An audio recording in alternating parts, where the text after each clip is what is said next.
गुरुच्या जीवनामध्ये गुरुजींचं हे वैशिष्ट्य आहे की डॉक्टरला वाटतं कोणीतरी आजारी पडावं, कारण त्याच्याशिवाय चालणार कसं. म्हणजे तो त्यांचा हेतू. डॉक्टरला वाटतं कोणीतरी आजारी पडावं, वकिलाला वाटतं की भावात हाणामारी हो आणि ते मिटवाय माझ्याकडे हो. म्हणजे मानसिकता लोकांची. बाकीचे व्यवसाय कसेच सांगतो. डॉक्टरला वाटतं, इंजिनियरला वाटतं कोणाचं तरी घर पटकून पडावं आणि नवीन बांधायला प्लॅन काढाय माझ्याकडे हो. फक्त गुरुजींनाच असं वाटतं की माझ्या मुलांनी शिकून मोठं हो. बाकीच्या क्षेत्रापेक्षा हे क्षेत्र सगळ्यांपेक्षा वेगळे. आणि म्हणून ज्ञानोबा म्हणले गुरु विना अनुभव काही सासळे. गुरुशिवाय ज्ञान नाही, गुरुशिवाय अनुभव नाही आणि गुरुशिवाय जीवनामध्ये क्रांती होत नाही. विठ्ठल.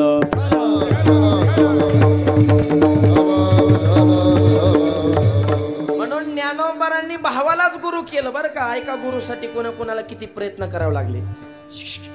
ज्ञानोबांनी आपल्या बंधूला गुरु केलं. एका महात्म्याला स्वप्नात गुरु भेटले. सापडिले वाटे जाता गंगा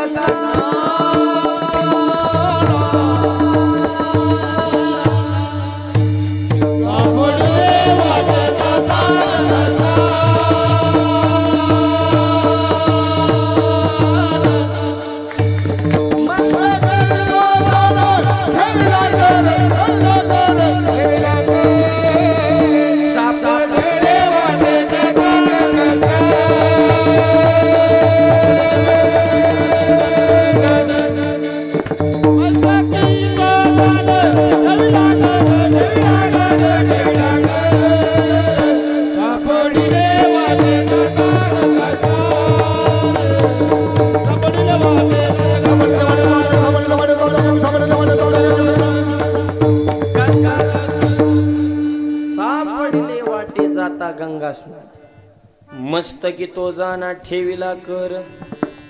ज्ञानोबांना भावाला गुरु करावं लागलं. तुकोबांना स्वप्नात गुरुचा उपदेश आहे. सापडिले वाटे जाता गंगा स्नान मस्तकी तो जाना ठेवीला कर. मागितलं काय भोजना मागती तुप पावशे पडिला विसर स्वप्ना माझी. आणि एका व्यक्तीने मातीच्या पुतळ्याला गुरु मानलंय. कोण? एकलव्य. एकाला भावाला गुरु करावं लागलं, एकाला स्वप्नात गुरु भेटले. एकलव्यानं मातीवर निष्ठा ठेवली आणि त्याच्याकडून ज्ञान प्राप्त केलं. गुरुशिवाय अनुभव नाही, गुरुशिवाय ज्ञान नाही, गुरुशिवाय जीवनामध्ये प्रगती होत नाही. जगाचा बाप आहे. कर्तुम अकर्तुम अन्यथा कर्तुम शक्ती उत्पत्ती स्थिती लय. जगाचं चक्र त्याच्या असं बोटावर फिरतय. पण त्या भगवान श्रीकृष्णाला सुद्धा सांदीपानीला गुरु करावं लागले. विठ्ठल.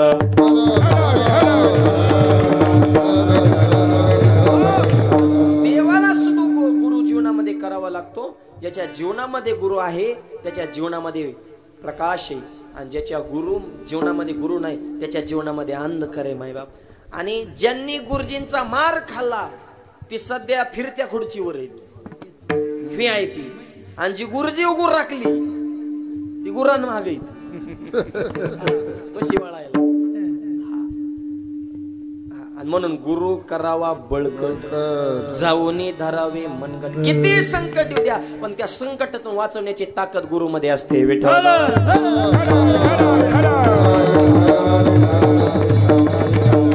या गुरु शिष्याची जोडी होती.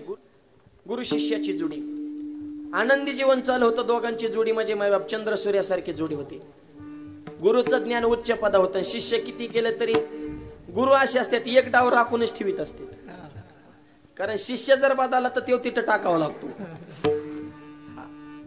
आणि मग एका गावामध्ये राजाच्या नगरीमध्ये गुरु शिष्याची जोडी गेली. गाव भाग्यवान होतं, वारकऱ्याची सेवा करणार होतं. अशी सेवा केली मायबाप गुरु शिष्याची अख्ख्या गावाने. पंचपक्वान जेवायला झोपायला गादी मस्तपैकी सेवा. आणि मग शिष्याची बुद्धी बदलली. तो म्हणला गुरुजी गाव भारी, गाव बदलण्यात मजा नाही. कमीत कमी 10 दिवस तरी थांबावं लागेल त्याशिवाय तब्येत सुधारणार नाही. रोज कवर एक गाव बोंबलत फिरता म्हणले. 8 दिवस एकाच गावात सप्ताह धरा. गुरु म्हणले नको नको एका ठिकाणी लय वेळ थांबायचं नसतं. आपण फकीर माणसं आहेत. आपण भगवंताच्या नामात चिंतनाचा जय जयकार करीत रोज एक गाव फिरणारी माणसं एका गावात नाही नाही. म्हणले थांबाच माझं ऐका. म्हणले कधीच नका पण आज ऐका. ऐकलं तर कधी कधी ऐकावी लागतं शिष्याचं. गुरुजीने ऐकलं आणि मग 15 दिवस त्याच गावात राहिले. पण घटना अशी घडली, 15 दिवस तुपातलं शिरान गरान असं ओरिजिनल काजून बदामन पिस्तान अंजिरन सफरचंदन दुधन तुपन गुरु शिष्याशी वजनदार झाले माय बाबा. पण त्या गावात राजाच्या घरी झाली चोरी आणि राजाच्या दारात पडलं सोन्याचं कडं आणि राजाने तर्क लावला 100% हे चोराचं आहे. ही कडं ज्याच्या मनगटात फिट बसन तो चोर. अख्ख्या गावाची मनगट घातली त्या कड्यात, पण गाव वाळून गेलेलं कुणाच फिट बसला नाही. खाऊन सुजली होती. शिष्याचं तर लय फिट बसलं बुवा. म्हणले तुम्ही चोर, उद्या तुम्हाला सुळाव देण्यात येईल. आणि मग सुळाव द्यायचं म्हणलं मग शिष्य हा पाकला. म्हणले महाराज, गुरुजीला म्हणले गुरुजी आता काही करा पण ह्याच्यातून वाच. गुरुजी म्हणले तुला म्हणत होतो ना थांबाय नको, तू ऐकलं नाही. नाही म्हणले आता चूक झाली म्हणले पण वाचवा. म्हणले एक काम करायचं, तुला जर वाचायचं असेल तर उद्या सुळाव देण्याच्या अगोदर सुळाव जायच्या प्रसंगी तू माझ्या बरोबर भांडणं करायची आणि तो फक्त एवढंच म्हणायचं मी आधी सुळाव जाणार.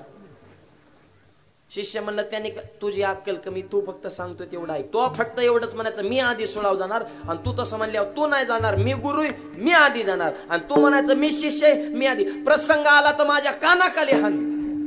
गुरुनी पॉइंट सांगितलं बरं का, पण महाग हटायचं नाही. ठरलं दोघात. आणि मायबाप सुळाव द्यायचं अख्खं गाव बघायला, दुसऱ्याचं जळताना लोकाला बघायला माझ्या वाटलं. बघे जे असतात ना बघे, त्यांना इतके आनंद होतो ना दुसऱ्याचं वाटोळ झाल्यावर नसतं, स्वर्गातच असतात ते. आणि अख्खं गाव बघायला गुरु शिष्याला कशी सुळाव देते ते. आणि गुरु शिष्याच्या अंगात साखळ दंडन सुळाव द्यायला चालवलं. सुळाव देण्याच्या प्रसंगाला शिष्याने आठवलं, गुरुने सांगितलंय. शिष्य मला महाराज तुम्ही माझे गुरुजी, तुमचं मरण मी माझ्या डोळ्यानं पाहू शकत नाही, तुमच्या आधी मी सुळाव जाणार. गुरुजी म्हणले थांब, तू शिष्य मी गुरु आहे, माझा शब्द तुला मानावं लागेल, मी आधी सुळाव जाणार. शिष्य म्हणले थांब मी आधी जाणार. गोचुर धरलं त्याने गुरुचं, गुरुनी कानाखाली हाणली, त्याने गुरुला खाली पाडलं, गुरुच्या छातीवर बसला. नुसती भांडणं दोघांची. राजाला कळाना नेमकं चाललंय काय. इतक्या दिवस सुळाव द्यायची म्हणलं की माणसं रडत होती, नको नको म्हणत होती. ही ह्यांची भांडण्यात मी आधी सुळाव. राजाने सिंहासन सोडलं आणि गुरुच्या जवळ, गुरुजी का भांडणं चालू आहेत. म्हणले मी आधी सुळाव जाणार. राजे साहेब तुम्ही आमच्या दोघात भांडण्यात डोकं लावू नका, तुम्ही बाजूला. अहो पण होणार आहे काय. राजे साहेब तुम्हाला माहित नाही, जेव्हा आधी सुळाव जाणार आहे त्याला पृथ्वीचं राज्य मिळणार आहे, तो चक्रवर्ती सम्राट होणार आहे. मग राजा म्हणला तुम्ही कशाला जाता, मीच जातो आधी सुळाव. गुरु विन अनुभव कैसा. संकटातून वाचवतो तो गुरु, अंधकारातून प्रकाशाकडे नेतो तो गुरु, जीवनामध्ये सन्मार्ग दाखवतो तो गुरु, चांगलं शिकवतो सद्गुरु, देव दाखवतो श्री गुरु आणि स्वतःच देव असतो तो जगद्गुरु.